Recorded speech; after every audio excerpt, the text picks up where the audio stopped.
New South Wales firefighters are taking advantage of easing Christmas Eve conditions ahead of a weekend of soaring temperatures. Joining me live now is RFS Commissioner Shane Fitzsimmons. Commissioner, thanks for joining us this morning. So what is the layout at the moment when it comes to the weather? What is the plan?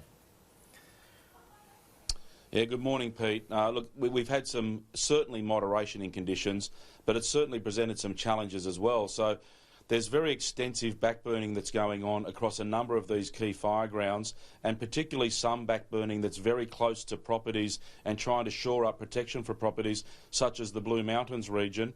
Crews were really busy putting those lines in last night, but the increase in humidity and even some mist or some moisture in the air has really suspended the backburning operations from about midnight last night, and we're probably not going to see a lot of that elevated humidity clear until late morning before lunchtime today. But as soon as it does and crews are able to, they'll be sticking right in and getting on with that backburning work, because we really want to shore up as much protection as we can ahead of what's expected to be warmer and windier conditions into the weekend and early next week. Is the fear, Commissioner, that we'll get a repeat of the destruction that we saw a couple of days ago?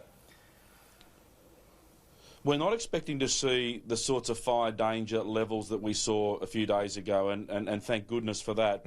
But what we've got, Pete, and we've talked about this for a little while now, is we've got so much fire in the landscape. We've got, just in the fires that we're dealing with at the moment, more than 2.5 million hectares of country, and there's a lot of very active fire edge there, thousands of kilometres of active fire edge. So we're really trying to consolidate as much as we can, secure protection as best we can, ahead of what's expected to be hotter, drier, and this time a bit more northerly in the winds, which unfortunately has the potential to drive that Gospers Mountain Gross Valley fire system down towards the townships of Blue Mountains along the Great Western Highway, by way of example. So there's a lot of really difficult, challenging, risky work that continues to be going on and will continue to go on over the coming days, right through the Christmas period. And we're very grateful for everybody signing up and committing to getting this really important work done. Commissioner, there's really strong sentiment and support, as you know, for the rural firefighters, the volunteer firefighters out there at the moment. Now there is a push for them to be paid or compensated. Do you believe that they should be paid?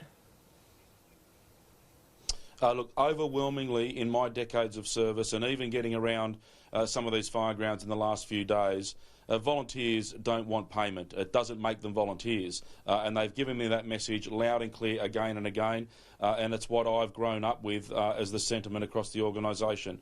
There's no doubt, and as has been indicated now for the last week or so, and certainly in more recent days, I'm in regular dialogue with the Prime Minister, with our Premier, and of course my Minister, David Elliott, about other arrangements where we can ensure that unnecessary hardship isn't affecting too adversely our members.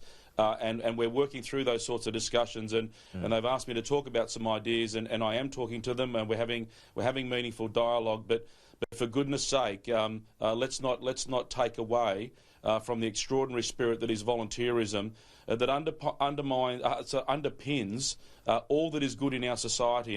And I would challenge you to find anything in your local community that isn't underpinned by the strength of volunteerism, which makes it so cohesive, which makes it so valuable and precious to that organisation.